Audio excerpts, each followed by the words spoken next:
Байрлах нураа гэдэг тийм ч амар ажил биш.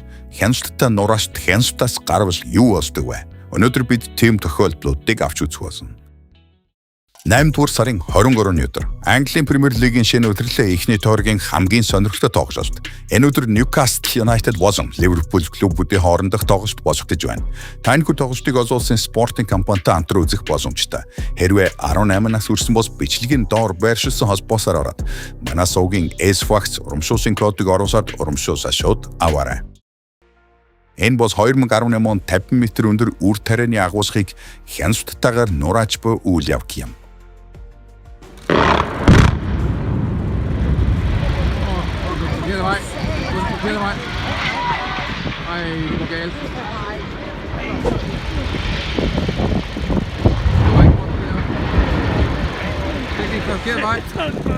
Хэрв та ойлгоогүй бол энэ байгууламж эсрэг зүгт унах ёстой байсан. Байрлалыг аюулгүй нураах хоёр арга бий. Дотроос нь аачмаар задлах, эсвэл илүү хурдан арга болох унах ёстой талынхын суурин хэсгийг тайрч аваад үлдснийг нь тесрэх бодисоор гүйцэх. Энд тайрсан хэсэг нь харагдаж байна. Гэхдээ ямар нэгэн зүйл буруугаар эргэж байгууламж яг л согтуу хүн шиг хажуудах офисын барилга дээр унжээ. Аз босоход тэнд хинч байхгүй байсан тул хүн амтан бэвтэж гэмтэг байна. Шалгалтын ажил эхэлсэн ч яагаад ийм зүйл болсныг огт тогтоогоогүй. Байхалтай нь энэ хүн нурах ажиллагааг хагас жилийн турш төлөвлөжээ.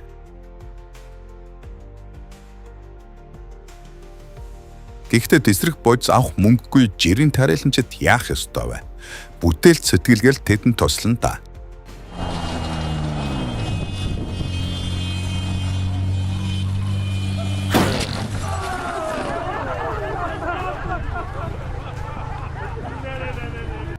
За тиймд сүржин төгсгөл байсангүй.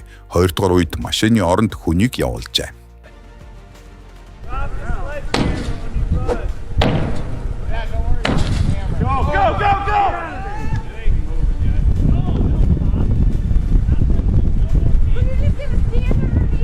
One more.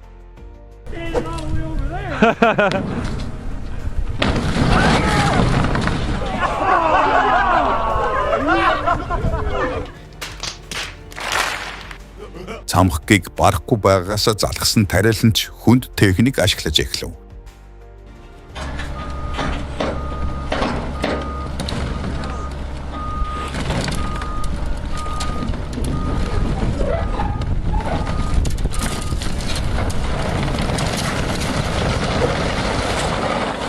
Анхнаас яагаад ингэж хийж босоогүй юм босоо?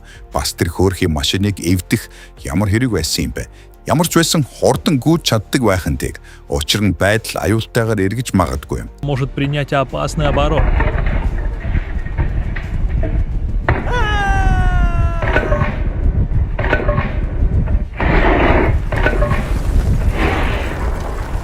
Энэ тонд өглөө шүү. Мөн төлөвснөөс илүү зүйл нурахгүй байх тал дээр анхаарах нь зүйтэй.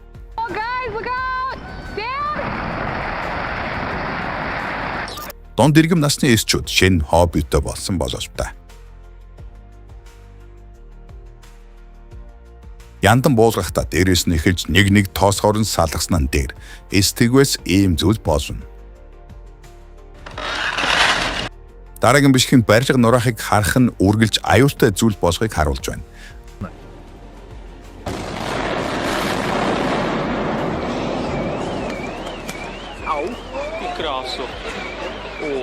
Анзаарсангүй юу? Би удаашруулад харуулъя.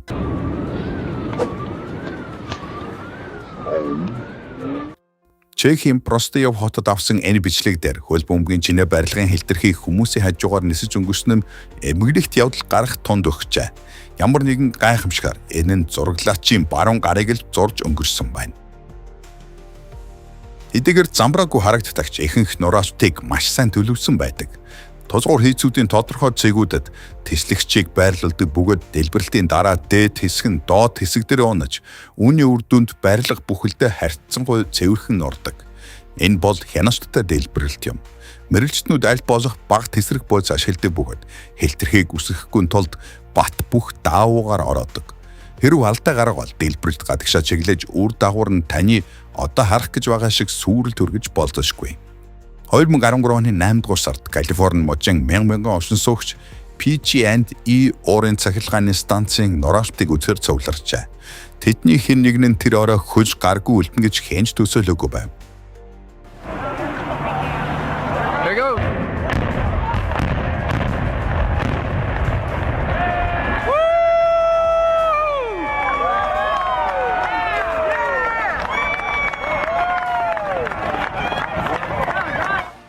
Бүх зүйл ямар ч асуудалгүй өөгүй өнгөрсөн юм шиг харагдаж байна тийм үү. Гэхдээ өөр өнцгөөс хараад үзээрэй.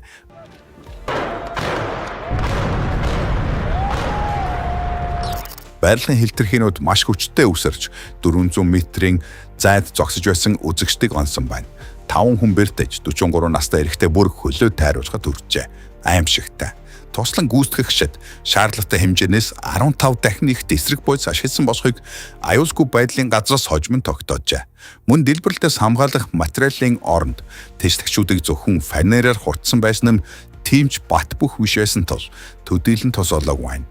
PG&E-ийн дэлбэрэлтийн үед юу тохиолдож болохыг судалж үзээгүй нь илт байсан бөгөөд үүнээс болж жирийн үзэгчид хохирчээ. Хамгийн муухай нэг жилийн өмнө тус компанид яг энэ газар ижил төстэй осол гарч нэг хүн амиа алдаж байжээ. Тэгээ яагаад одоо хүртэл үйл ажиллагаа явуулсаар байгаа юм бэ? Одоо нэг зөвлөгөө өгье. Ажиллаж байгаа барилгын техник дотор битгий яваарай. Ялангуяа та зүгээр л хог цэвэрхийг хүсэж байвал шүү.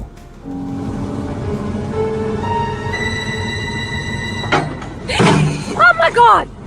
Экскаваторын шанагыг 2 том тэглүүр тогтоож байдаг бөгөөд тэдгэрийг ихэвчлэн алхаар зохиж оруулж ажлын дараа гаргаж авдаг.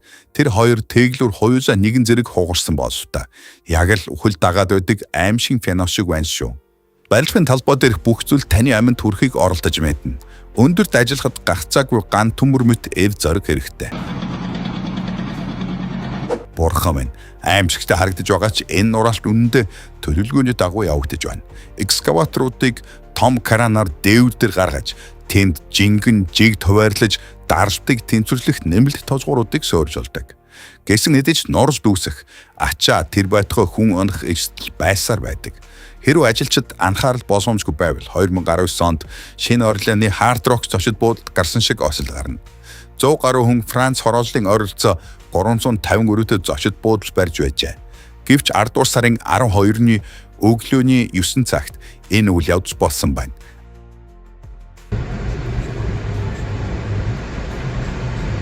Oh my God. 16 дахин 8 норж 3 хүн ам өргөдөж 30 хүн бэртжээ. Олон нийтийн шахалтаар барилгын ажлыг зогсоож үлдсэн шатыг буулгасан.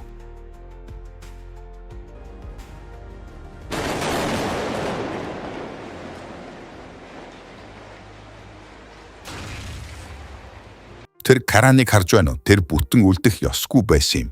Харин энэ каран годомжиг эвдэж өндөр өртөгтэй засвар хийх шаардлагатай болсон боловч азар хэнж бэртдэг байна.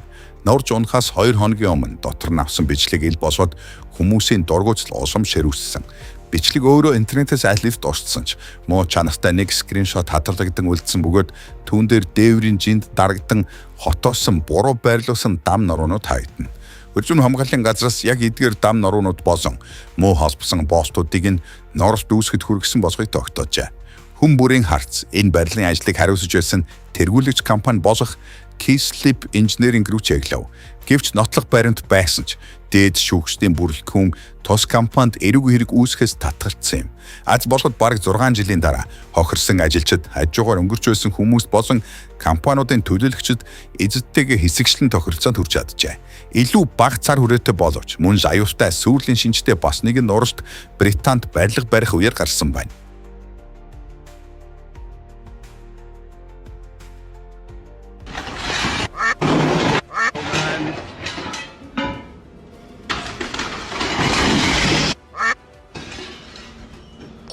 Тулгуур байхгүйгээс олж нуралт үүссэнийг ойлгоход та заавал барилгачин байх шаардлагагүй. Зураглаач үүнд нэг их баяртай биш байгаа нь ихт байгаач. Дотор нь барилгачид байхгүй яг тэр мөчөд ингэж нурсан сайн хэрэг. Флоридагийн Майами Бич хотод болсон өөр нэг нуралт хамаагүй эмгэнэлтэйгээр төгссөн. 2018 оны 7 дугаар сарын 23-нд 13 давхуртай Marlboro House барилгыг нураах гэж байв. Бүх зүйлийг бэлдэж тесрэх бодисоо байрлуулсан боловч гэнэт ийм зүйл болов.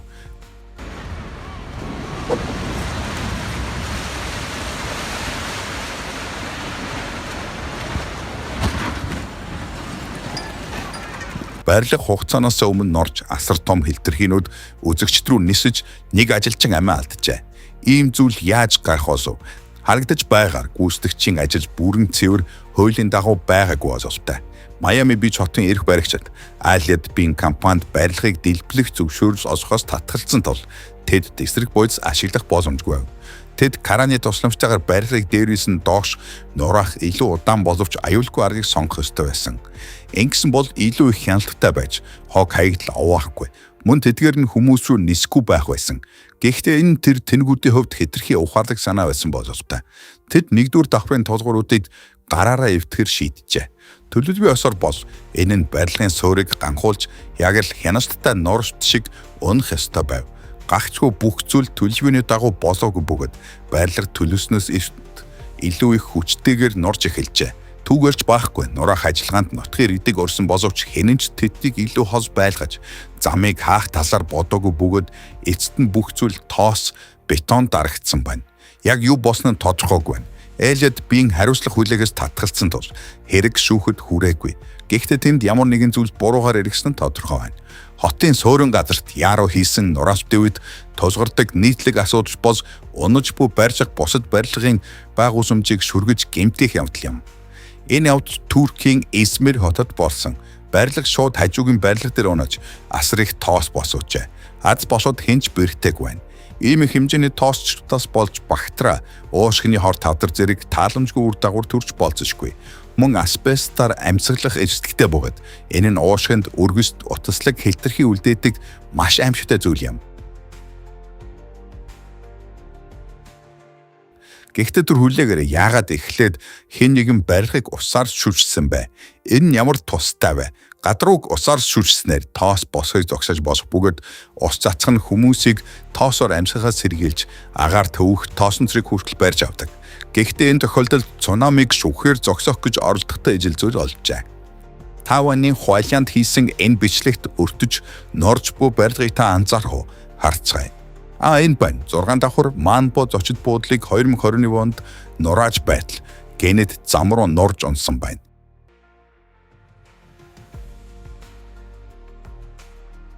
Үүний улмаас тус бүс нутагт цахилгаан тасарч 3 машин сүудэж хэд хэдэн жолооч дарагдах шахажээ. Тэр мотоциклчин ямар байдалд орсныг төсөөлөд үзтээ. Тэр бараг л гамбир уулгах шахлаа шүү дээ. Маш амар юм. Үүгээр манай бичлэг дуслаа. Илүү олон сонирхолтой бичлэг үзмэр байвал сонин факт суугт бүртгүүлээрэй.